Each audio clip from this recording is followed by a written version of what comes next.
story begins with me 13 and pregnant. For months I didn't realize anything was wrong because my period was not regular at that time. When I did go to the doctor, she told me that I was 5 months pregnant. My parents convinced me that an abortion was the only answer. Because I was so far along in the pregnancy, I had to fly from Maryland to Kansas to have the abortion. The procedure there took 5 days, and every morning my dad would drive our car through the crowd of protesters gathered around the gates as they screamed at me, held signs of dead fetuses, and banged on my window.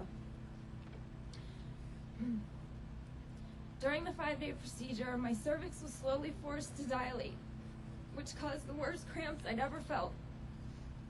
On the 4th day, as I lay on the examination table, my baby began to kick more frantically than I had ever felt her before. I didn't realize what was going on, but somehow she knew. The doctor entered with a large needle, and he shot it into my belly. After that, I never felt my baby move again. The next morning, I entered a large room with about 5 other women.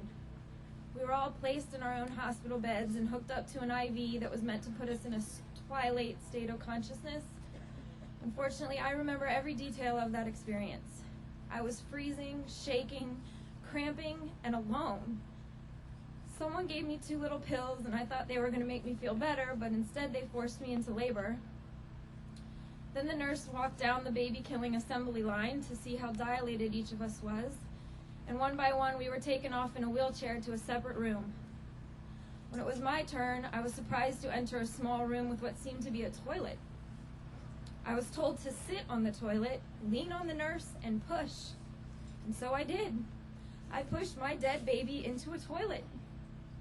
After all this trauma, I lay on another examination table, waiting for the doctor, and a nurse placed her hand on my stomach and said with a smile, "Look at how skinny you are now." I just cried. For weeks after the procedure, I was severely depressed. I rarely got out of bed.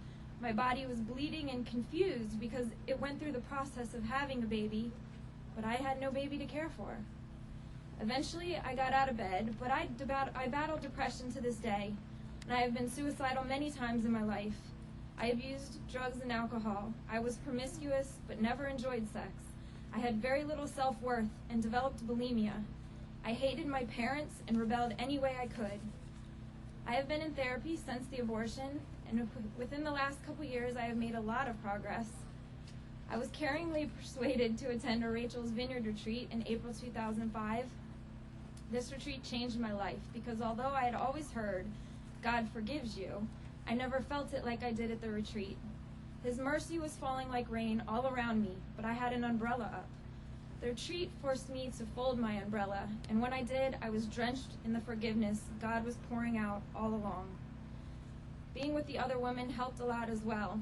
I saw that other women had made the same mistake I did, and I didn't condemn them, so I realized I needed to stop condemning myself. People need to know that the babies our country allows to be murdered every day are not lumps of masses, but living children with souls and worth. I felt my baby move inside me. She had a personality, and I left that baby dead in a toilet. And my story is multiplied day after day, baby after baby. Is it absurd to think that abortion is a solution to any problem? The hurt and pain doesn't end after the baby is gone. I had thought I would just get over it. We are told as women we have a choice, but no one explains what we are choosing. I doubt many would choose to feel the way I have for 10 years. So that is why I am silent no more.